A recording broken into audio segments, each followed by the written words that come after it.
Hello everyone. Before we dive into this incredible true story, don't forget to subscribe to Silent Human Greeting and hit that notification bell so you won't miss any of our videos and help our content reach more people who also love compelling stories. The morning sun cast long shadows across the concrete landscape of downtown Los Angeles as Officer Mike Rodriguez adjusted his body camera. It was March 15, 2019, and the LAPD was conducting another routine sweep of the homeless encampment that had grown beneath the overpass on Spring Street. The city had received complaints from local businesses about public health concerns and petty theft in the area. "All right, team," Sergeant Patricia Williams called out to her unit. "Standard procedure. We're here to clear the camp, offer services to those who want them, and arrest anyone who refuses to comply or shows signs of drug possession." The encampment was a maze of blue tarps, shopping carts, and makeshift shelters. About 30 people called this concrete jungle home. The acrid smell of unwashed bodies mixed with the exhaust fumes from the busy street above created an oppressive atmosphere that made the officers eager to finish their work quickly. In the far corner of the camp, partially hidden behind a shopping cart filled with empty bottles, sat a woman in her early 30s. Her long dark hair was matted and dirty, hanging like curtains around a face marked by exhaustion and weariness. She wore layers of torn clothing despite the warming California morning, a faded military surplus jacket over a stained hoodie, ripped jeans,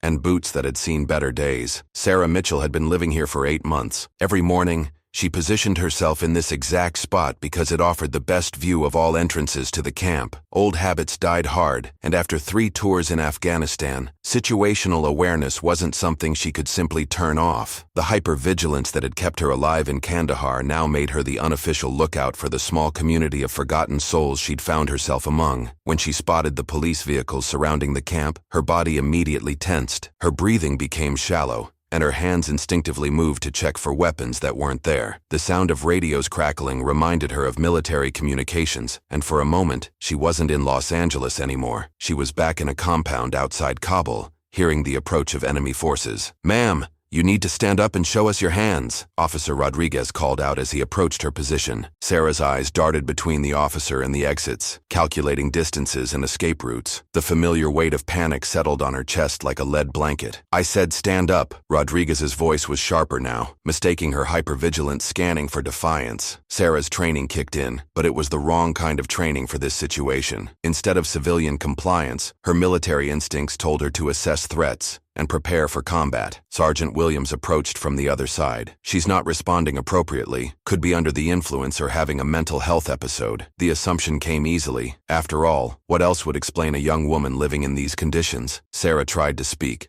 to explain, but the words caught in her throat. The panic attacks had started 6 months after her discharge, and they'd only gotten worse since she'd been on the streets. The simple act of communicating with authority figures had become nearly impossible when she was in this state. "We're going to need to detain her for her own safety," Williams decided, pulling out zip tie restraints. "She's clearly not in a state to care for herself." As the officers moved closer, Sarah's world narrowed to a tunnel of flashing lights and uniforms. The sounds around her became muffled, as if she were underwater. Her body began to shake, not from fear of the officers themselves, but from the overwhelming flood of memories they triggered. The last time she'd been surrounded by uniforms, it was her own unit, and half of them hadn't made it home. "Get on the ground now," Rodriguez shouted, interpreting her trembling as resistance. When Sarah didn't immediately couldn't comply, he made the decision to use force. The first officer grabbed her left arm, while Williams took her right, forcing her to the ground on the rough concrete. The physical contact sent Sarah into a full dissociative episode. In her mind,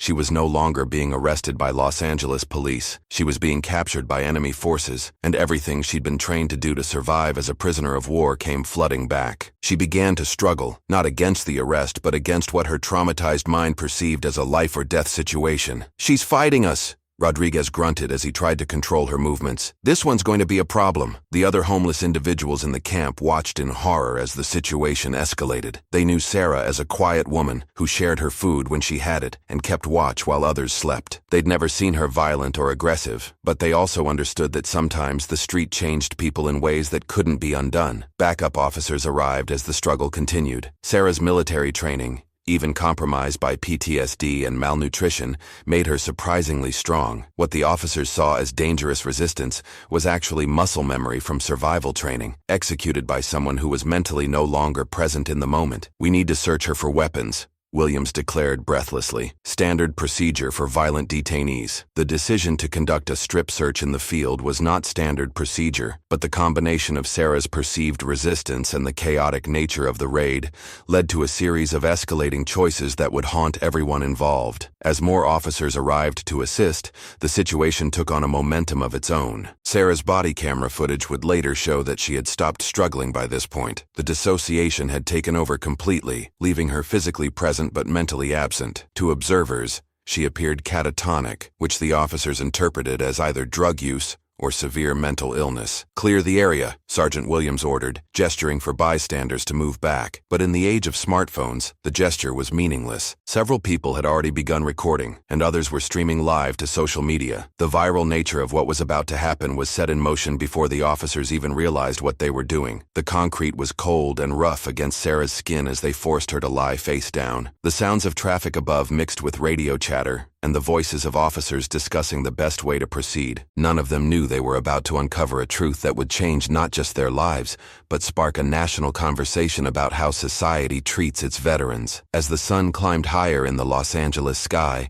casting shorter shadows across the encampment, the stage was set for a revelation that would expose not just Sarah's body, but the deep wounds that American society had inflicted on those who served it. The body camera footage later showed Sergeant Williams hesitating for a moment before giving the order. The decision to conduct a strip search of Sarah Mitchell in the field was a violation of department protocol, but the combination of her perceived resistance and the assumption that she might be concealing weapons or drugs led to the fateful moment that would change everything. "Rodriguez, Thompson, clear a perimeter," Williams commanded. "We're going to search her properly." Officer Jennifer Thompson had joined the force only 8 months earlier, fresh from the academy where they'd drilled procedures for handling mentally unstable individuals. But nothing in her training had prepared her for the reality of forcibly removing clothes from someone who appeared to be having a psychological break. The discomfort was evident in her body language as she helped Williams with the search. Sarah remained motionless throughout the process, her mind still trapped in that dissociative state where her body was present, but her consciousness had retreated to somewhere safer. To the officers, this apparent compliance confirmed their belief that she was either heavily drugged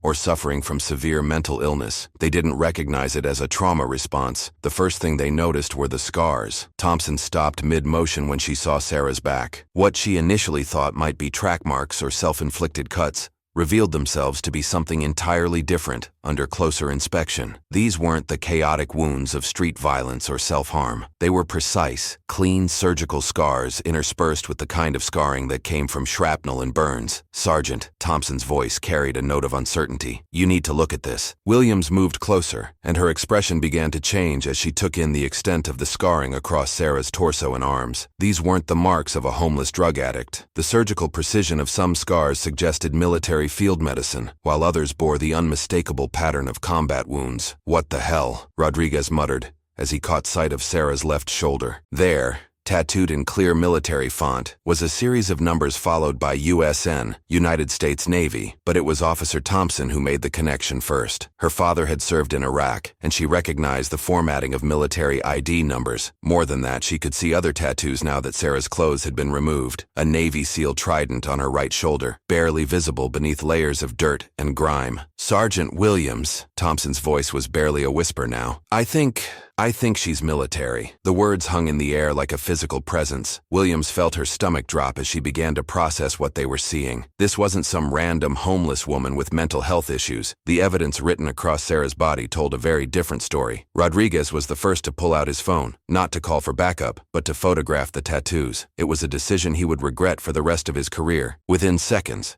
he was running the military ID number through a database search that any citizen could access online. The search results appeared on his screen like a punch to the gut. Sarah Elizabeth Mitchell, Navy SEAL, Silver Star recipient, 3 tours, Afghanistan, discharged 2018. Williams felt the blood drain from her face. Silver Star recipients were American heroes, soldiers who had displayed exceptional valor in combat. The Silver Star was the 3rd highest military decoration for valor, awarded only to those who had risked their lives to save others. Thompson was frantically Googling additional information, and what she found made the situation exponentially worse. Sarah Mitchell wasn't just any veteran. She was part of an elite unit that had conducted high-risk rescue operations in some of the most dangerous parts of Afghanistan. The news articles Thompson found described a mission in 2017 where Sarah had saved 23 American soldiers who were trapped behind enemy lines. "We need to stop this right now," Williams said, but it was already too late. The damage had been done, and more importantly, several bystanders had captured the entire incident on their phones. In the digital age, there was no way to undo what had just happened. Sarah began to show signs of returning awareness, her eyes focusing slightly as the dissociative episode started to fade. The first thing she saw was the circle of police officers standing around her exposed body, their faces reflecting a mixture of shock, guilt, and growing panic. "Cover her up," Williams ordered sharply, but her voice carried the tone of someone who knew they had just made a catastrophic mistake. As Thompson hurried to drape a blanket around Sarah's shoulders, the veteran's eyes met hers. For just a moment, Sarah was fully present, and what Thompson saw in those eyes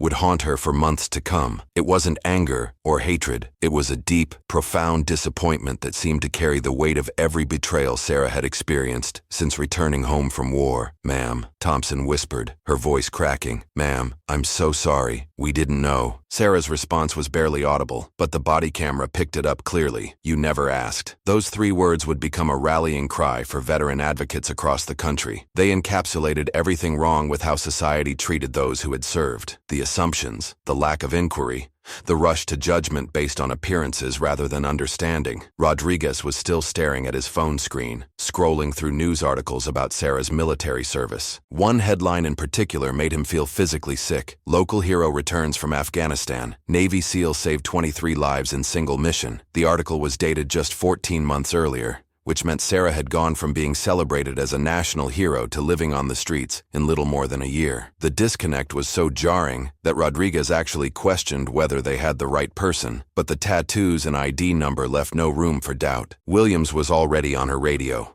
calling for a supervisor, but she knew that no amount of damage control could contain what had just happened. In an era where police misconduct was under intense scrutiny, the strip searching of a decorated war hero was going to be front-page news across the nation. The homeless individuals who had witnessed the incident were no longer just passive observers. Several had their phones out, and Williams could see that at least 2 were live streaming to Facebook. The incident was being broadcast in real time to potentially thousands of viewers. As Sarah slowly gathered her clothes and began to dress with shaking hands, the full weight of what had occurred began to settle on everyone present. This wasn't just a case of mistaken identity or poor judgment. It was a perfect storm that highlighted multiple failures in how society supports its veterans and how law enforcement interacts with vulnerable populations. The concrete that had seemed cold and unforgiving minutes earlier now felt like a stage where a tragedy had just unfolded. The shadows cast by the overpass seemed longer and darker, as if the very environment was responding to the injustice that had taken place. Thompson offered to help Sarah with her jacket,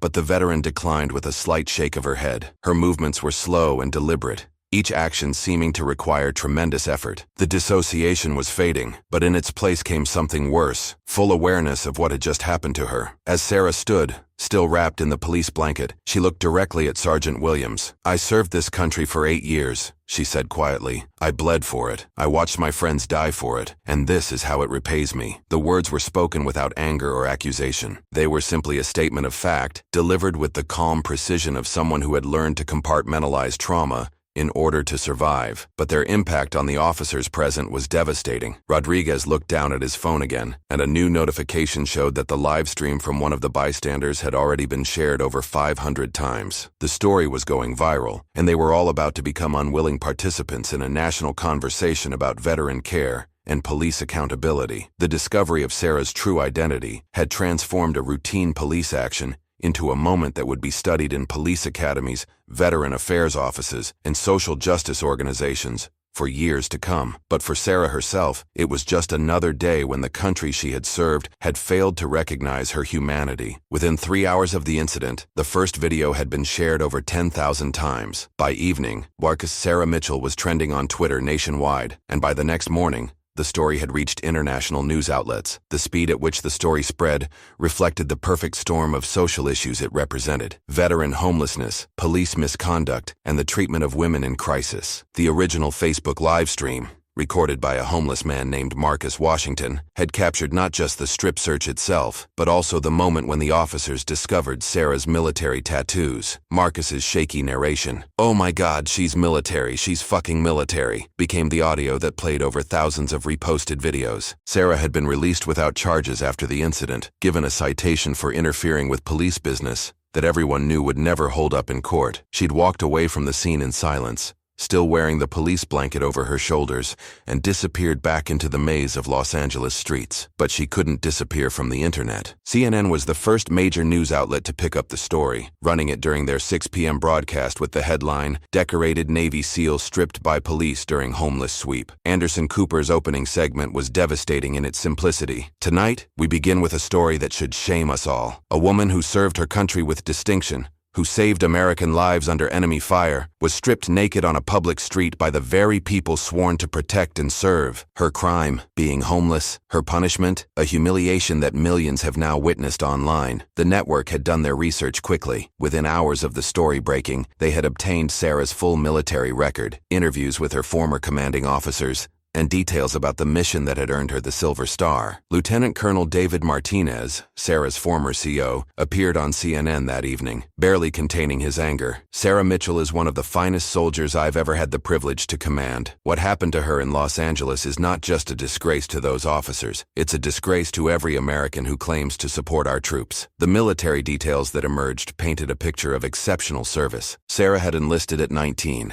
Immediately after high school, and had excelled in every aspect of Navy SEAL training. Her psychological evaluations from her early military career described her as exceptionally resilient and naturally gifted in high-stress leadership situations. The mission that earned her the Silver Star had taken place in Kandahar province in 2017. Sarah's unit had been providing security for a medical evacuation when their convoy was ambushed. With 23 wounded soldiers pinned down by enemy fire, Sarah had single-handedly coordinated a counterattack that allowed for their extraction. She had been shot twice during the operation, but had refused medical evacuation until every other soldier was safely away from the combat zone. The contrast between that heroic Sarah and the woman stripped on a Los Angeles street was so jarring that it forced America to confront uncomfortable questions about how it treated its veterans. Dr. Jennifer Hayes, a psychiatrist specializing in veteran PTSD, appeared on multiple news programs to explain what might have happened. "What we're seeing here is likely severe post-traumatic stress disorder combined with moral injury, the psychological damage that occurs when someone who has served with honor feels betrayed by the institutions they served. The transition from military hero to homeless veteran is tragically common, and incidents like this only compound the trauma." The Los Angeles Police Department's response was swift,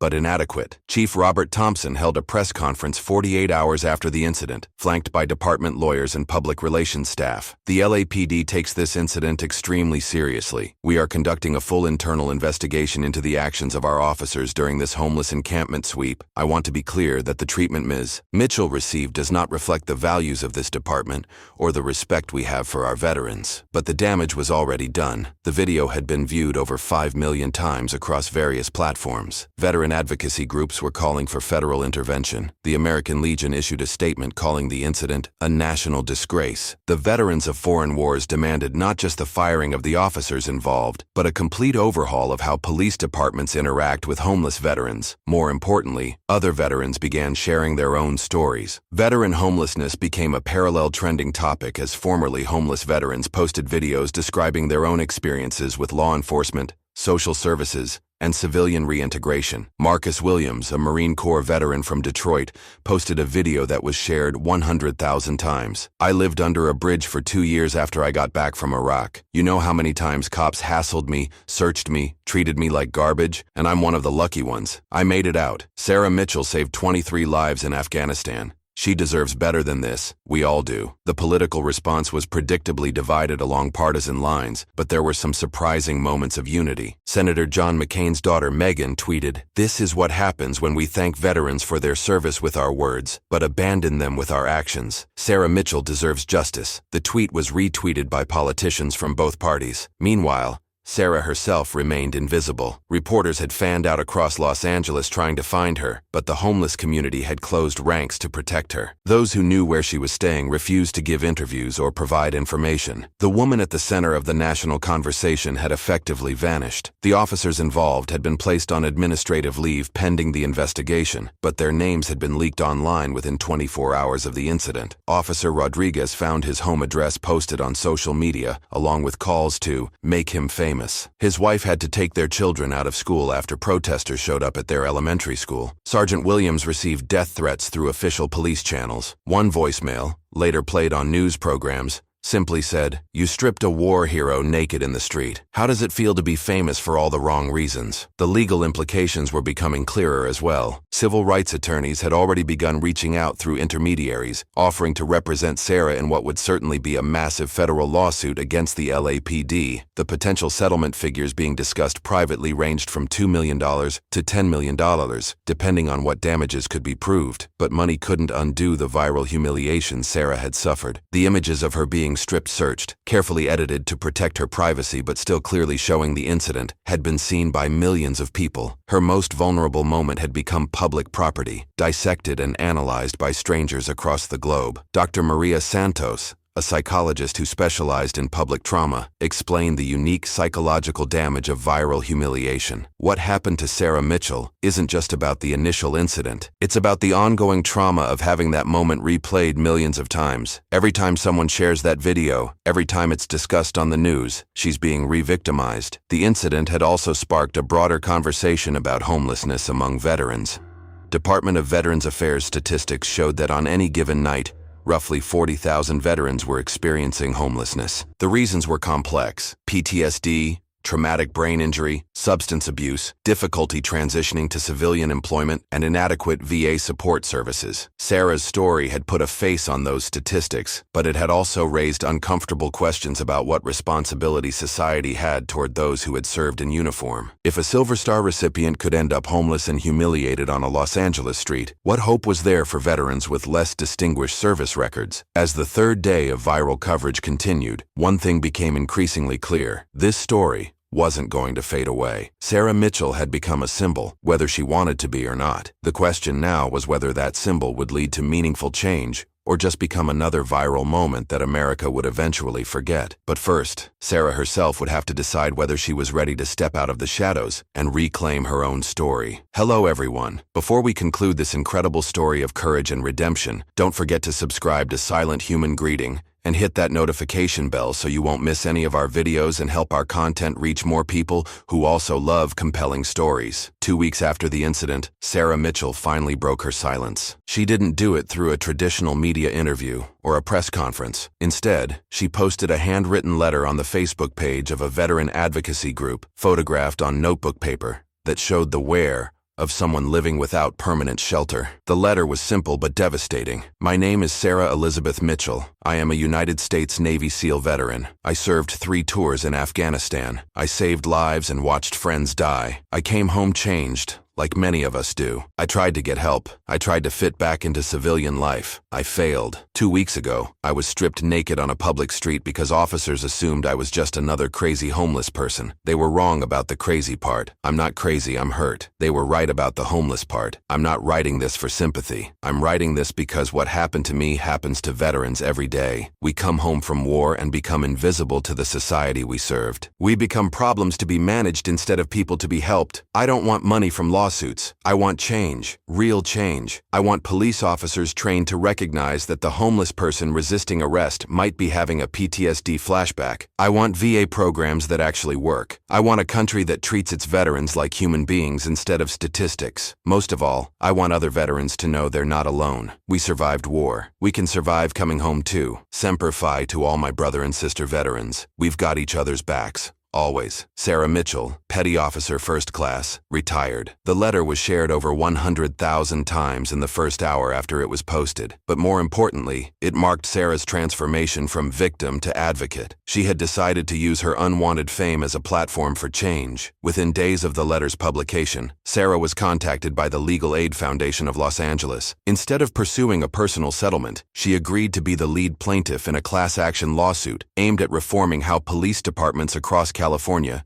interacted with homeless veterans. The lawsuit demanded systemic changes, mandatory training on PTSD and veteran issues, protocols for identifying veterans during arrests, and partnerships with VA counselors during police interactions with homeless individuals. The LAPD, facing intense national scrutiny, agreed to a consent decree that would fundamentally change their procedures. Chief Thompson announced the creation of the Sarah Mitchell Protocol, a set of guidelines that required officers to ask about military service during any interaction with homeless individuals, and mandated that veteran counselors be present during any arrest of a homeless person claiming military service. But Sarah's real impact came through her direct advocacy work. She began speaking at police academies, not to attack law enforcement, but to help officers understand the invisible wounds carried by many veterans. Her presentations were unlike anything the recruits had heard before. When you see someone living on the street who seems paranoid or hypervigilant, she told a class of LAPD recruits, consider that they might be using skills that kept them alive in combat. When someone doesn't respond to your commands immediately, consider that they might be having a flashback to a time when uniforms meant danger, not safety. Officer Jennifer Thompson,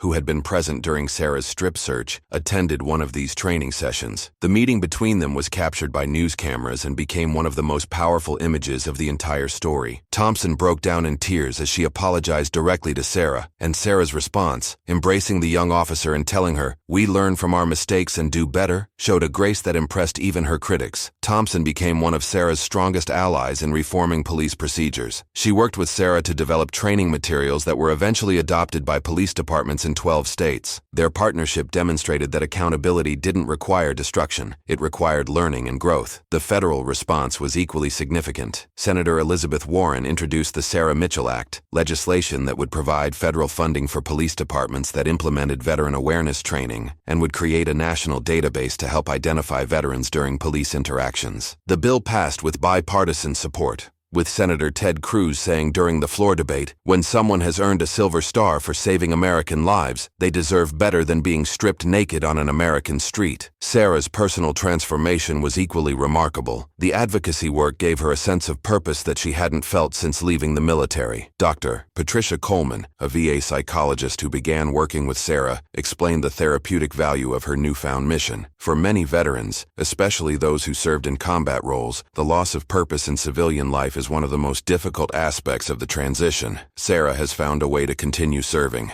just in a different capacity. The VA also underwent significant reforms as a result of the national attention Sarah's case brought to veteran homelessness. The department launched the Sarah Mitchell Initiative, a $500 million program specifically designed to prevent veteran homelessness through rapid intervention and support services. The program emphasized treating PTSD and other invisible wounds before they led to housing instability. 6 months after the incident, Sarah was invited to speak at the Congressional Veterans Affairs Committee. Her testimony was broadcast live on C-SPAN and drew the largest audience in the committee's history. She spoke without notes, addressing the representatives with the same calm authority she had once used to coordinate combat operations. Members of Congress, I didn't ask to become the face of veteran homelessness, but since I'm here, I want you to understand something. I am not exceptional. There are thousands of veterans living on American streets right now who served with the same honor and courage that I did. The only difference is that their moment of vulnerability wasn't caught on camera and shared around the world. We can fix this. We have the resources, the knowledge, and the moral obligation to ensure that no veteran who served in harm's way ends up homeless and forgotten. But it requires admitting that our current system is broken and having the courage to build something better. The committee voted unanimously to approve increased funding for veteran services, with Republican Chairman Mike Johnson saying, "When someone who earned a Silver Star tells us the system is broken, we need to listen." A year after the incident, Sarah was living in a small apartment in downtown Los Angeles, paid for through donations to the veteran advocacy organization she had founded, Invisible Warriors. The organization operated on a simple principle: veterans helping veterans, with a focus on those experiencing homelessness and PTSD. The apartment was sparse but clean,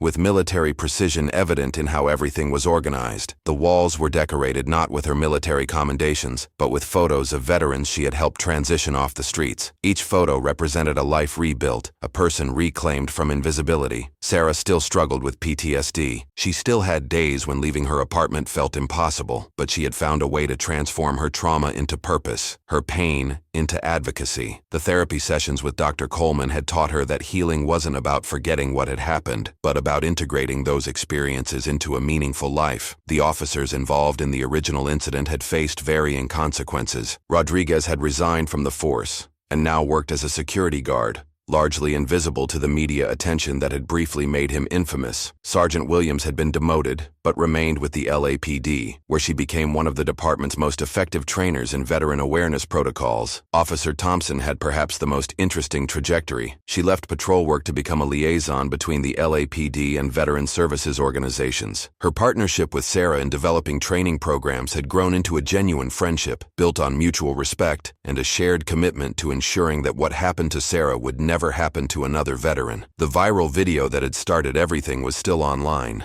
still being shared occasionally when the story resurfaced in news cycles, but it was no longer the only narrative about Sarah Mitchell. She had reclaimed her story, transforming from victim to survivor to advocate to leader. On the second anniversary of the incident, Sarah returned to the site of the original homeless encampment. The area had been cleaned up and converted into a small park, with a memorial bench dedicated to homeless veterans. The plaque read, "In memory of those who served abroad and were forgotten at home." Sarah sat on that bench for a long time, watching the traffic pass overhead and remembering the woman she had been 2 years earlier, broken, invisible, and struggling to survive. That woman still existed within her, would always be part of her story, but she was no longer the end of the story. As the sun set over Los Angeles, casting familiar shadows across the concrete, Sarah pulled out her phone and recorded a short video message for the Invisible Warriors Facebook page. 2 years ago, I was stripped of my dignity on this street. Today, I'm stronger because of what happened, not because trauma makes us stronger.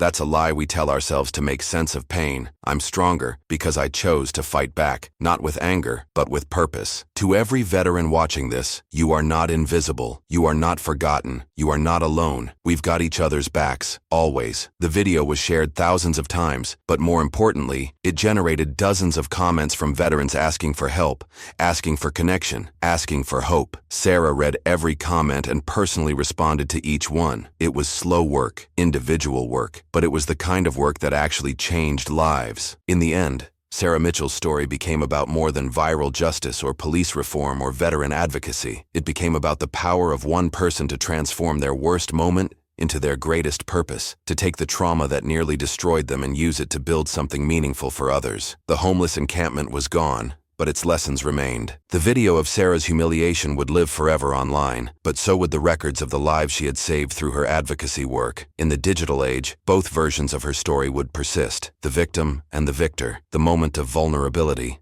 and the years of strength that followed. Sarah Mitchell had learned what every veteran eventually discovers, that coming home from war is just the beginning of the real battle. But she had also proven something that gave hope to thousands of her fellow veterans. That battle could be won. One day, one person, one act of courage at a time. As she walked away from the memorial bench that evening, Sarah carried with her not just the weight of her own experiences, but the responsibility of being a voice for those who were still fighting to be heard. It was a burden she had chosen, a mission she had accepted, a way of continuing to serve long after her formal military service had ended. The concrete that had once felt cold and unforgiving beneath her body now felt solid and dependable beneath her feet. She was no longer a victim of circumstance, no longer invisible, no longer alone. She was Sarah Elizabeth Mitchell, Silver Star recipient, veteran advocate, and living proof that even the darkest moments could be transformed into sources of light for others. The story that began with a terrible mistake had become a testament to the power of redemption, the possibility of reform, and the unbreakable bonds between those who have served. It was, ultimately, a very American story, one of failure and recovery, of individuals who found ways to hold their institutions accountable while working to make them better. And it was far from over. End of series. This story represents the ongoing struggles and triumphs of America's veteran community, highlighting both the failures and the potential for positive change within our systems of support and accountability.